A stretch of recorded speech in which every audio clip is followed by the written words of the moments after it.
नमस्कार, स्वदेश न्यूज देख रहे हैं आप। मैं हूं आपके साथ अभिजीत तिवारी। तकनीक आधारित कृषि, किसानों की समृद्धि और उन्नति। मध्य प्रदेश अब कृषि क्षेत्र में नई ऊंचाइयों को छूता नजर आ रहा है। राज्य सरकार की किसान केंद्रित नीतियों और नवाचारों के चलते प्रदेश के अन्नदाता न सिर्फ आत्मनिर्भर बन रहे हैं, बल्कि आर्थिक समृद्धि की ओर भी तेजी से कदम बढ़ा रहे हैं। मध्य प्रदेश अब सिर्फ कृषि प्रधान राज्य नहीं, बल्कि कृषि विकास का मॉडल बनता जा रहा है। किसानों की आय बढ़ाने, आधुनिक तकनीक अपनाने और फसल उत्पादन में रिकॉर्ड बढ़ोतरी के साथ प्रदेश समृद्धि के नए आयाम गढ़ रहा है। मध्य प्रदेश की मोहन सरकार वर्ष 2026 को कृषि कल्याण वर्ष के रूप में मना रही है, जिसके तहत राज्य के किसानों को सौगातों का पिटारा खुला हुआ है। प्रदेश में आधुनिक खेती, उन्नत बीजों का उपयोग, सिंचाई सुविधाओं का विस्तार और तकनीक आधारित कृषि पद्धतियों को बढ़ावा दिया जा रहा है। प्रधानमंत्री फसल बीमा योजना, किसान सम्मान निधि और राज्य सरकार की विभिन्न योजनाओं ने किसानों को आर्थिक सुरक्षा प्रदान की है, जिससे खेती अब कम जोखिम भरा और अधिक लाभकारी बन रही है। केंद्र और राज्य सरकार द्वारा चलाई जा रही योजनाओं ने किसानों को आर्थिक मजबूती दी है। प्रदेश में सिंचाई सुविधाओं के विस्तार से खेती का रकबा और उत्पादकता दोनों बढ़ी है। प्राकृतिक खेती और आधुनिक तकनीक के समन्वय से लागत कम और मुनाफा ज्यादा हो रहा है। फसल विविधीकरण से किसानों को एक ही फसल पर निर्भर नहीं रहना पड़ रहा। मंडियों और समर्थन मूल्य नीति से किसानों को उनकी उपज का बेहतर दाम भी मिल रहा है। प्रदेश में कृषक कल्याण वर्ष 2026 के तहत किसानों के लिए कई नई पहल की गई है। कृषि आधारित उद्योगों को बढ़ावा देकर गांवों में रोजगार के अवसर बढ़ाए जा रहे हैं। खेती किसानी में ड्रोन तकनीक, स्मार्ट खेती और डिजिटल प्लेटफॉर्म के जरिए खेती को आधुनिक बनाया जा रहा है। किसानों की यही सब जानकारी देने के लिए रायसेन में 3 दिवसीय उन्नत कृषि महोत्सव का आयोजन किया जा रहा है, जिसके तहत किसानों को उन्नत कृषि के लिए किए जाने वाले उपायों की जानकारी कृषि वैज्ञानिकों द्वारा दी जाएगी। मुख्यमंत्री डॉक्टर मोहन यादव का कहना है कि किसानों की उन्नति ही मध्य प्रदेश की समृद्धि का आधार बन रही है और यही मॉडल आने वाले समय में प्रदेश को देश के अग्रणी कृषि राज्यों की कतार में और मजबूत करेगा। मध्य प्रदेश की तस्वीर और किसानों की तकदीर बदलने का काम किया जा रहा है। ऐसे में उन्नत कृषि महोत्सव सिर्फ एक मेला नहीं, बल्कि किसानों के लिए तकनीक, ज्ञान और बाजार का बड़ा मंच बनकर उभरा है। उन्नत कृषि महोत्सव सिर्फ एक आयोजन नहीं, बल्कि खेती को परंपरा से तकनीक की ओर ले जाने वाला परिवर्तन मंच है, जहां किसान सीख रहा है, जुड़ रहा है और आगे बढ़ने की नई राह भी खोज रहा है। तो महोत्सव का शुभारंभ हो गया है और इसको लेकर कुछ प्रतिक्रियाएं भी आई हैं, वो हम आपको सुनवा देते हैं। ये मेला अद्भुत है। यहाँ तो पाठशाला की तरह आपको सिखाने का काम होगा और इसलिए मेरी हाथ जोड़ के प्रार्थना है, बड़े दिल से ये किया है, बड़ी मेहनत से किया है। केवल भाषण देने के लिए नहीं, यहाँ की कृषि पद्धति बदलने के लिए, यहाँ की इस क्षेत्र की तस्वीर और किसान की तकदीर बदलने के लिए इस मेले का आयोजन किया गया है। और इसलिए पूरी गंभीरता से भाषण के बाद चले मत जाना, अलग अलग सत्रों में बैठना, अलग अलग योजनाओं के बारे में आपको बताया जाएगा। गेहूं पर बोनस देने का पहली बार देश में फैसला किया था तो मध्य प्रदेश की धरती पर किया गया था। 0% ब्याज पे कर्जा से लेकर अनेकों फैसले उस समय भारतीय जनता पार्टी की सरकार ने लिए थे और मुझे खुशी है कि डॉक्टर मोहन यादव उन सारी योजनाओं को आगे बढ़ाने का काम कर रहे हैं। इस वर्ष को भी उन्होंने कृषि वर्ष के रूप में घोषित किया है। यशस्वी प्रधानमंत्री का भी जोरदार ताली बजा के अभिनंदन करें श्रीमान नरेंद्र मोदी जी का, जिनके माध्यम से किसान, महिला, गरीब, युवा, ये जो 4 श्रेणी अलग अलग प्रकार से विभक्त की है और हर वर्ग के लिए वही काम कर रहे हैं। जैसे ये प्रदर्शनी का अद्भुत पंडाल है, ऊपर से देख रहे थे तो ऐसा लगा नया नगर बस गया। कितने प्रकार के आयोजन, कितने प्रकार के सत्रों के आयोजन, इसके प्रत्येक के माध्यम से पशुपालन यहाँ है, बागवानी यहाँ है, खेती के उन्नत प्रकार के यंत्रों की प्रदर्शनी भी है। सारी चीजें जोड़ करके सच में हमने पूरा वर्ष किसान कल्याण वर्ष मनाने की घोषणा की है और उसके माध्यम से भारत सरकार के आधार पर ये जो प्रदर्शनी का विस्तृत रूप बना है, ये वाकई उसकी पूरी हनुमान जी के विशाल रूप की तरह ये हमारे लिए विराट रूप दिख रहा है, जिसके माध्यम से किसान कहां कहां किस किस क्षेत्र में काम कर सकता है। वाकई ये अद्भुत है। हमारी सरकार ने किसानों के लिए योजनाएं तो बनाई हैं, साथ ही साथ खेती से जुड़े हुए अन्य चीज़ों पर भी ध्यान दिया है हमारी केंद्र की सरकार ने। जैसे हमने गांव-गांव में सड़कें बनाई हैं, बिजली पहुंचाई है, पानी का प्रबंधन किया है, हर घर तक नल पहुंचाया है, नल के माध्यम से जल पहुंचाया है। किसान को अगर अपनी उपज बेचने के लिए बाजार तक पहुंचना है तो जाहिर सी बात है उसके लिए अच्छी सड़क चाहिए। पहले कई जगहों पर कच्चे रास्ते थे, जहां ट्रक नहीं आ पाते थे। अब सरकार ने लाखों करोड़ों रुपए खर्च करके गांवों को शहरों से जोड़ा है और सरकार ने बिजली के कनेक्शन घर घर तक पहुंचाए हैं, ताकि किसान यदि बिजली के माध्यम से सिंचाई करना चाहता है तो ठीक तरीके से बिजली के माध्यम से भी वह सिंचाई कर सके। मेरे बहनों भाइयों, हमने देश भर की मंडियों को ऑनलाइन किया है, ताकि किसान एक जगह पर बैठकर देश में कहीं भी जहां भी अपनी उपज को बेचना चाहता है, घर बैठे बैठे अपनी उपज को बेच सकता है। न्यूनतम समर्थन मूल्य का जहां तक प्रश्न है, पिछली सरकारों ने भी जो किया है उसको आप देख लीजिए, और हमारी सरकार ने जो भी किया है, लगातार न्यूनतम समर्थन मूल्य को बढ़ाने का काम मोदी जी के नेतृत्व की हमारी इस सरकार ने किया है। मैं मानता हूं मेरे बहनों भाइयों, यह बातें कोई छोटी बातें नहीं हैं, बल्कि इन प्रयासों से किसानों के जीवन में बहुत बड़ा बदलाव भी आया है। ये मेला अद्भुत है। यहाँ तो पाठशाला की तरह आपको सिखाने का काम होगा, और इसलिए मेरी हाथ जोड़ के प्रार्थना है, बड़े दिल से ये किया है। तीर बदलने तो के चलिए लिए आज इसी विषय पर करेंगे चर्चा, लेकिन उससे पहले परिचय करवा देते अपने मेहमानों से। हमारे साथ प्रांत अध्यक्ष भारतीय किसान यूनियन से अनिल यादव जी जुड़ गए, आपका बहुत स्वागत है। साथ ही प्रांत उपाध्यक्ष किसान संघ कुलदीप सिंह भदौरिया जी हमारे साथ जुड़ गए, आपका भी बहुत स्वागत है। अनिल जी देखिए, लगातार सरकार की ओर से इस बात का जिक्र किया जा रहा था कि हमें किसानों की आय बढ़ानी है, उन्हें उन्नत खेती की ओर ले जाना है, कैसे तकनीक का उपयोग भी कर पाएंगे, इसको लेकर लगातार बातें कही जा रही थी। लेकिन अब 3 दिन का बाकायदा एक महोत्सव आयोजित किया जा रहा है, जिसमें तमाम ऐसे वैज्ञानिक वहां पर पहुंचेंगे जो डेमो देंगे, उनको बताएंगे कि कैसे उन्हें अपनी खेती करनी है, कैसे एआई का प्रयोग करना है, कैसे तकनीक के साथ उन्हें खेती करनी है। कैसे देख रहे हैं इसको? हम बार बार टेलीविजन पे यही बोलते हैं और सरकार को लगता है कि हम विरोधी हैं। हम ये बोल रहे हैं जो सामने पड़ा हुआ है, जो सामने अन्य अभी गेहूं सामने है, जब मूंग सामने आता, मक्का सामने आती, उसकी बात करते नहीं है, दूसरी दिशा ये सरकार बदल लेती है। ये बहुत ही गलत है। आज हम गेहूं बेचने के लिए दर दर की ठोकरें खा रहे हैं। आज गेहूं हमारा खलियान में पड़ा है, खेत में पड़ा है। ये स्थिति है गेहूं का। अगर बारिश आ जाए तो मान के चलिए मध्य प्रदेश का 25% गेहूं बर्बाद हो जाएगा, सड़ जाएगा, गल जाएगा। इस स्थिति में मेन अभी आवश्यकता है ये महोत्सव करने की नहीं थी। गेहूं खरीदी पे सरकार क्या कर रही है, इधर विशेष ध्यान देने की जरूरत थी। ना इनके पास बारदाना है, ना ये खरीदी कर रहे हैं जगह जगह, ना इनके अधिकारी आजकल फोन उठाना भी बंद कर दिया। कहीं न कहीं सरकार की मंशा एकदम साफ सी है कि गेहूं खरीदी ना की जाए। इन महोत्सव का क्या मतलब? आप भविष्य बनाने की बात कर रहे हैं, वर्तमान देख नहीं रहे। भाई आज की कंडीशन पे बात कीजिए ना। हम कैसे भरोसा कर ले कि कल क्या क्या होगा? हर वर्ष की ये कहानी है, चाहे वो गेहूं हो, चना हो, सोयाबीन हो, जब तक सड़क पे किसान नहीं आता आप खरीदी नहीं करते। आप आगे की बात कर रहे हैं, एआई के जमाने की बात कर रहे हैं, आप कृषि को लाभ की बात कर रहे हैं। कब लाभ देंगे? लाभ तो छोड़िए, आप घाटे के अलावा किसानों के पास है नहीं कुछ। आप कर्जे की बात कर रहे हैं। इन्होंने पहले 28 तारीख 30 तारीख तक का कर्जे का कर दिया कि ऋण जमा कीजिए। अरे जब पैसा पास में नहीं है, गेहूं आप खरीद नहीं रहे हैं, पौने पौने भाव वहां 2200 रुपए में गेहूं मंडी में बेच करके आए। आज बड़े बड़े भाषण यहाँ पे दे रहे हैं महोत्सव के नाम से, वैज्ञानिकों को बुला रहे। क्या सिखाएंगे वैज्ञानिकों के सामने? आप खरीदी कर नहीं रहे। उन्नत खेती किस काम, कहाँ किसान करेगा, कहाँ मन लगेगा उसका? लेकिन अनिल जी खेती तो सुचारू रूप से चल रही है, माफ कीजिएगा, उपार्जन केंद्रों पर जो वो है, तो वहां पर तो किसान पहुंच रहे हैं अपनी फसल बेचने के लिए, गेहूं बेचने के लिए। खरीदी तो चल ही रही है ना सुचारू रूप से? नहीं, कुलदीप जी बताएंगे। मैं भी बता रहा हूँ आपको कि जो 15,000 16,000 क्विंटल प्रतिदिन तुलता था जिन वेयर हाउस में, उनकी इन्होंने लगाम लगा दी कि 2-2.5 हजार प्रतिदिन से ज्यादा बैग नहीं तोले जाएं। इनके पास बारदाने की, अभी अब बारदाने पे बहस करेंगे।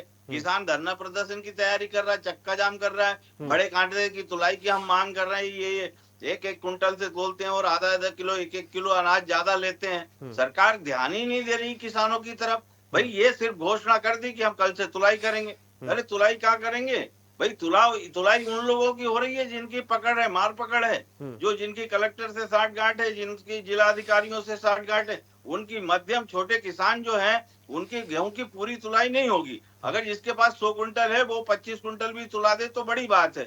और जो निम्न स्तर के किसान थे बेचारे, जिनको आवश्यकता पैसे की थी, उनने 1000-2000 रुपए में बेच दिया मंडियों में जाकर के। तो ये सरकार सिर्फ बहाने और भाषणबाजी के अलावा कोई काम नहीं है। मैं आपको रिकॉर्ड दे दूं, सरकार को चैलेंज करता हूं कि मेरे साथ चले सरकार, बात करे किसानों से कि कैसी बड़ी बड़ी बातें कर रहे हैं। सिर्फ बातें करने से कुछ नहीं होता। इनके कार्यकर्ताओं को बैठा लेते हैं जो बड़े किसान हैं, जिनकी आय दूसरी भी है, तो वो कह सकते हैं ये बात को। लेकिन अगर आम किसान की बात करें तो आम किसान इनको खड़े नहीं होने देगा चुनाव के समय। ये दूसरी जातिगत और ये समीकरण बैठा के चुनाव लड़ ले, एक अलग बात है। किसानी बात पे ये चुनाव लड़के दिखा दे अगर निकल जाए तो। ठीक है। तो साहब तिवारी जी, ये सब बात बड़ी बड़ी करने की होती है, इवेंट में करने की होती है, लेकिन सही मायने में जमीनी स्तर पर किसान सुखी नहीं है। ठीक है, कुलदीप जी क्या कहेंगे आप? देखिए तिवारी जी, मेरा तो बिल्कुल भारतीय किसान संघ का ये मानना है कि जो भी आयोजन हो रहा है वो भी अच्छा हो रहा है, लेकिन अभी जो अनिल जी ने चिंता व्यक्त की है उसकी तरफ भी ध्यान देने की आवश्यकता है कि आखिर जो वर्तमान की समस्याएं हैं उनको भी हल करने की आवश्यकता है। यानी कि भारतीय किसान संघ ये मानता है कि वर्तमान में जो समस्याएं आई हैं उनको भी हल करना है और साथ में भविष्य की ओर भी हमको देखना है। अगर खेती हमारी आधुनिक बनने जा रही है और किन्हीं कारणों से आधुनिक बन सकती है, बस शर्त एक है कि किसी भी स्थिति में खेती की लागत को नहीं बढ़ना चाहिए। अगर खेती की लागत बढ़ गई, आपने नए नए कृषि यंत्र दे दिए, AI आधारित मॉडल दे दिया, अन्य व्यवस्थाएं दे दी, अन्य योजनाएं दे दी, अन्य उपकरण दे दिए और खेती की लागत निरंतर बढ़ती गई, तो इन परिस्थितियों में तो किसान की जो थोड़ी बहुत बची भी आर्थिक स्थिति अच्छी है वो भी खत्म होने की पोजीशन पे आ जाएगी। वैसे तो आर्थिक स्थिति किसान की अच्छी नहीं है। इसके अलावा मैं एक बात जरूर कहना चाहूंगा कि जो इस समय गेहूं के समर्थन मूल्य पर खरीदी चल रही है, निश्चित रूप से बार बार जो तारीखें बढ़ाई गई हैं उसके कारण से किसानों को निश्चित रूप से नुकसान हुआ है और सरकार को इस दिशा में सोचना चाहिए। एक तो समस्या सबसे बड़ी ये आ गई कि 28 मार्च लास्ट डेट होने के कारण से, कृषि ऋण की होने के कारण से अब वो 14% दंड ब्याज के साथ में उसकी आर्थिक स्थिति खराब होने जा रही है। एक तो सरकार को इस दिशा पर चिंतन करना चाहिए। दूसरी बात जो है ना, अभी संपूर्ण मध्य प्रदेश में ओलावृष्टि हुई है जिसके कारण से ढेर सारे किसानों को नुकसान हुआ है। तो फसल बीमा का जो सर्वे जिस तरह से होना चाहिए, जो सरकार की तरफ से मुआवजा प्राप्त होना चाहिए, उसके अभी किसी तरह के कोई संकेत नहीं मिल रहे हैं। थोड़ा बहुत सर्वे जरूर किया जा रहा है, लेकिन ऐसा लग रहा है कि सरकार ने तो स्पष्ट निर्देश दिए ना अधिकारियों को कि जाइए आप सर्वे कीजिए, जिसका जो नुकसान हुआ है उसका आकलन कीजिए। नहीं, आपकी बात ठीक है, लेकिन ऐसा लग रहा है कि क्षेत्र में तो ऐसा कुछ समझ में आ नहीं रहा है। इतना क्षेत्र में क्रियान्वयन भी तो होना चाहिए। आज निर्देश देना एक अलग बात है तिवारी जी, लेकिन क्षेत्र में जब तक क्रियान्वयन नहीं होगा, यहाँ से सर्वे रिपोर्ट नहीं जाएगी और फसल बीमा की रिपोर्ट नहीं जाएगी, तब तक ये सारा उसको फायदा नहीं मिलने वाला। और एक तीसरी समस्या और आने वाली है, चूंकि छोटा किसान जो होता है वो अपने गल्ले को सीधा यहीं से खेत खलिहान से सीधा ले जाकर के वो बेचता है। अब स्थिति आ गई कि उसका वो गेहूं नमी उसमें आ गई है और नमी आने के कारण से अब वो मानक की समस्या आएगी, FAQ की समस्या आएगी। तो सरकार को इस दिशा में सोचना चाहिए। मेरा यही कहना है स्पष्ट रूप से कि वर्तमान की जो समस्याएं हैं उनको हल करते हुए भविष्य की ओर देखें। अच्छी बात है, उसमें किसान संघ का किसी तरह का विरोध नहीं। जी ठीक है, ठीक है। अनिल जी देखिए, आप जो बात कह रहे हैं उन बातों पर भी ध्यान देना जरूरी है और निश्चित तौर पर उन पर ध्यान देना भी चाहिए, लेकिन हमें भविष्य के लिए भी तो किसानों को तैयार करना होगा ना। देखिए, वर्तमान बात यही आ रही है कि भविष्य के लिए हम जितना भी इन्होंने भविष्य अभी तक का देखा उसमें हमको अभी वर्तमान हमेशा खराब नजर आया। भाई भविष्य इन्होंने कब कब घोषणाएं नहीं की। शिवराज जी के शासनकाल में कितनी घोषणाएं हुई, लेकिन हमारा वर्तमान आज भी ठीक है क्या? बात भविष्य की हम करते हैं तब तो इन पे भरोसा हो कि हाँ भाई वर्तमान इन्होंने सुधारा है, तब तो ये भविष्य की बातें ठीक कर रहे हैं। लेकिन हमारे साथ तिवारी जी यही प्रॉब्लम आती है कि हमेशा ये भविष्य की बात करते हैं और वर्तमान हमारा खराब नजर आता है। भाई हम तो खूब खुश होते हैं जब तालियां बजाते हैं, हम खुद ही घर बैठ के चलो घोषणाएं तो हो रही, किसानों का नाम लिया जा रहा है। आप मुझे एक बात बताइए, इतना बड़ा ये आयोजन हुआ, इसमें तमाम सारे जो है वो वैज्ञानिक पहुंचेंगे, लोगों को बताएंगे कैसे उनको खेती करना है, तमाम उपकरण की जानकारी भी दी जाएगी, तकनीकी आधार से कैसे खेती करना है। तो क्या लगता है कि इसका कोई सही परिणाम निकल कर सामने नहीं आएगा? नहीं, देखिए, हमारा खुद भारतीय किसान यूनियन ने दिल्ली में आयोजन रखा और यही रखा कि हम ऑर्गेनिक खेती की, पारंपरिक खेती की ओर जाएं, और ये अच्छी बात है कि जाना चाहिए। लेकिन बात वहीं पे उठ के आई, मैं भी गया हुआ था वहां पे, कि यार इस चीज का यहाँ का मार्केट मिलेगा क्या, इनका भाव मिलेगा क्या, क्या लागत निकलेगी क्या? तो समस्या वहां आके खड़ी हो जाती है। सरकार को जो इवेंट कर रही है, पहली बात तो एक इवेंट इसके लिए करना चाहिए कि किसानों का खर्च क्या आ रहा है, क्या लागत आ रही, क्या इनकी मेहनत लग रही, क्या खेती का किराया, क्या इस पे अगर एक बार बैठ कर के इवेंट कर ले, एक महोत्सव कर ले कि हाँ भाई किसानों के लिए खुशी का दिन है आज जो है, जो समस्या पुरानी चली आ रही है उसको हम जड़ से खत्म करने जा रहे हैं। उसके बाद इस प्रकार के महोत्सव हो, इस प्रकार के वैज्ञानिकों को बुलाया जाए कि अब आपको ये करना है। हम ये आगे से सोच रहे हैं कि भाव ही नहीं मिलेगा, जब मंडियां नहीं मिलेगी, खरीदार नहीं मिलेंगे, तो इस प्रकार की घोषणाएं, इस प्रकार की जानकारियां देने से कोई मतलब नहीं निकल रहा है। आज हम फिर बार बार बोलते हैं कि आप टोटल लागत निकाल लीजिए। आज किसान जितना उत्पादन बढ़ाता है उतना ही बड़ा घाटा खाता है। हम कह रहे हैं कि अगर शॉर्टेज रहेगी तो हमारा माल महंगा बिकेगा, तो मतलब कम उत्पादन करेंगे तो भी वही लाभ है, और ज्यादा उत्पादन कर रहे हैं तो और घाटा बढ़ाते जा रहे हैं। मतलब हम एक बोरे पे 10 रुपए का लॉस, घाटा खा रहे हैं। अगर 1000 बोरे उगाएंगे तो 10 के हिसाब से लगा लीजिए, 500 उगाएंगे तो उसके हिसाब से। अगर कम उगाएंगे, उत्पादन कम होगा तो काला बाजारी करने को मिलेगी। तो भाई किसान करे तो करे क्या? भाई हम तो हर साल चाहते हैं कि अभी जैसे अपना लहसुन का भाव मिलने लगा तो हमने सोचा उत्पादन बढ़ा देते हैं, पता लगा लहसुन सड़क पे आ गई। टमाटर का अच्छा भाव मिलने लगा तो हमें प्रयास लगा कि इसमें कमा लेंगे, तो टमाटर सड़कों पे फेंकना पड़ा। प्याज के ये सभी के हाल होते हैं। जब व्यापारी के हाथ में चला जाता है माल, तब काला बाजारी चालू होती है सही तरीके से, क्योंकि ये माल रखना जानते हैं, इनके पास पैसा है खर्च करने को। ये माल धीरे धीरे निकालते हैं, आम उपभोक्ता को परेशानी होती है, होने पौने भाव में जो भी हो दे दीजिए आप। तो ये स्थिति बनती है। हम ये बोल रहे हैं कि सरकार और उद्योगपति और किसानों के बीच एक समन्वय बैठाना चाहिए, एक समिति बनाना चाहिए कि भाई आपका रेशो इतना होना चाहिए इनकम पर। आज हमारे पास तो कुछ है ही नहीं, जो भाव आप ले लो वही हमारे लिए तिवारी सब कुछ है। भगवान है व्यापारी, भगवान है हमारे लिए सरकार। बात ये है कि हम तो हाथ फैलाए बैठे कि आप बताइए क्या भाव लोगे। अरे कुछ तो तय कीजिए हमारे लिए, चने का रेट तय कर दीजिए इनका कि भैया इतना खर्च आ रहा है। आप बताइए दुनिया में कौन सा ऐसा सामान है जो जबरदस्ती खरीदा जाता हो, उसकी मर्जी से खरीदा जाता हो? ये एक तरफा सौदा है। हमसे भी तो पूछिए कि भाई आपकी लागत क्या आ रही, क्या नहीं आ रहा है। ऐसा कौन सा प्रोडक्ट है विश्व में जो ऐसा खरीदा जाता हो बिना लागत के, बिना नुकसान के कोई बेचता हो? वो हम मतलब दाता, बहुत बड़े दाता बन रहे हो, फिर भी लूटे जा रहे हैं। ना पहनने को तन पे कपड़ा है, ना खाने को घर में रोटी है, और ना बच्चों की पढ़ाई के पैसे हैं, फिर भी हम जो है, और सरकार पीठ थपथपाती, बड़े महोत्सव करती सिर्फ वोट के लिए। ये नहीं होना चाहिए। आप हमारी बात को भी सुनिए ध्यान से कि हमें इवेंट की, एक बड़ी इवेंट की जरूरत है कि आपको आज से आपके फसलों के भाव दिए जाएंगे। कोई भी फसल आपकी घाटे में नहीं बिकेगी, कोई भी फसल आपकी सड़कों पे नहीं बिकेगी। हमेशा यही रहा। आप देख लीजिए, और अभी यूएस से जो डील हुई है, इनके अमेरिका से जो हुआ है, उसके बाद देखिए, अभी तो ये युद्ध चल रहा है, उसके बाद हमारी स्थिति क्या होनी। तो हमारे बारे में सोचा ही नहीं जाता है। आप एमआरपी नहीं दे रहे तो कम से कम खर्च निकालने के बाद एक पैसा घर में आ जाए, इतना तो कीजिए। आज आजादी के बाद से अभी तक हमारे साथ ये स्थिति है कि हम इनकम तो छोड़िए, पेट नहीं भर पा रहे। लेकिन सरकार धीरे धीरे उस ओर कदम बढ़ा तो रही है, चाहे भावांतर के माध्यम से हो, या फिर समर्थन मूल्य के माध्यम से हो, या कुछ फसलों की एमएसपी तय करने की बात हो, जैसे दाल पर की गई है एमएसपी तय, उड़द और मूंग पर। देखिए तिवारी जी, हम यही बोल रहे हैं कि कोई किसी चीज की गारंटी नहीं है कि ये कब तो एमएसपी वापस ले ले, कब एमएसपी पे नहीं खरीदे, कब तो रेट ये नीचे गिर जाए। हमारा कोई स्थिर नहीं है ना। हम कह रहे हैं एक साल सोयाबीन 10,000 बिक जाता है, दूसरे साल 4,000 में मारा फिर रहा है। कभी हमारे टमाटर 200 रुपए बिक जाते हैं, कभी वो सड़कों पे फेंक रहे हैं। कभी हमारा प्याज 50 रुपए 100 रुपए किलो बिक जाता है, कभी 1 रुपए में नहीं खरीदा जा रहा है। तो कोई स्थिरता तो आए। ठीक है, बात यही होती है तिवारी जी, हमेशा हमारे साथ दिक्कत बांधा जाना हमको भी। ठीक है, ठीक है कुलदीप जी, लेकिन भरोसा तो करना होगा ना लेकिन सरकार पर, क्योंकि अगर जैसे अभी अनिल जी भी कहते हैं स्थिरता चाहिए, तो अब जब सरकार धीरे धीरे कदम बढ़ा रही है तो हमें भी भरोसा करना होगा फिर।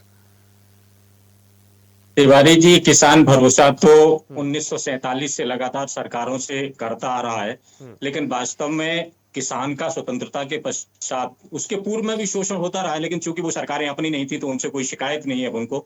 लेकिन 1947 के बाद देखा जाए, चाहे किसी भी पार्टी की सरकार हो, किसान हमेशा ही शोषित, पीड़ित और अत्याचार से युक्त रहा है। इसमें कहीं कोई दो राय नहीं। वास्तव में देखा जाए तो ये नीति, वास्तव में मैं इतिहास की तरफ तिवारी जी आपको ले चलूं तो ये अलाउद्दीन खिलजी के समय से नीति चालू हुई थी। क्योंकि उस समय आय का स्रोत केवल और केवल खेती थी, उस समय विद्रोह बहुत हुआ करते थे, तो अलाउद्दीन खिलजी ने ये नीति लागू की थी कि इनका अभी 33% हम लेते हैं लगान, तो 33% न लेकर के 50 से 60% लगान ले लीजिए, और उस समय के बाद से विद्रोह होना कम हो गए। क्योंकि किसान और लोग जो थे वो केवल और केवल अपने पेट की चिंता में लगे रहे, और वही नीतियां निरंतर चलती आई, चाहे वो मुगलों का शासन रहा हो, चाहे वो अंग्रेजों का शासन रहा हो, चाहे स्वतंत्रता के पश्चात वर्तमान स्थितियां बनी हो।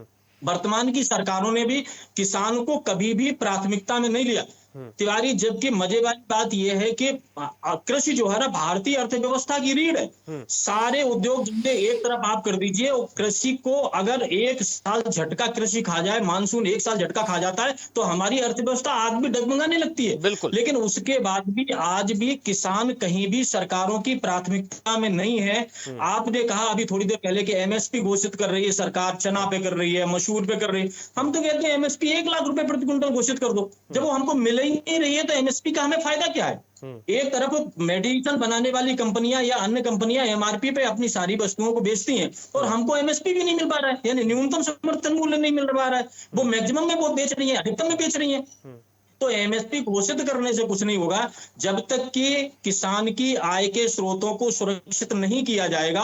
और तिवारी जी, मैं एक बात और कह दूं कि जिस दिन किसान के हाथ में पैसा होगा, इस देश की अर्थव्यवस्था में कितना बड़ा बूम आएगा मैं कह नहीं सकता हूं, आप सिर्फ अंदाजा लगा सकते हैं। क्योंकि आज किसान के हाथ में पैसा नहीं है तो वो बाजार नहीं जा पाता है, और बाजार नहीं जाता है तो सामान नहीं खरीद पाता है, जिसके कारण से जो अर्थव्यवस्था को नुकसान हो रहा है वो भी बहुत बड़ा हो रहा है। ठीक है, देखिए समय हो गया, इस चर्चा को यहीं विराम देना पड़ेगा। हमारे साथ जुड़ने के लिए कुलदीप जी आपका बहुत शुक्रिया, और अनिल जी आपका भी बहुत धन्यवाद।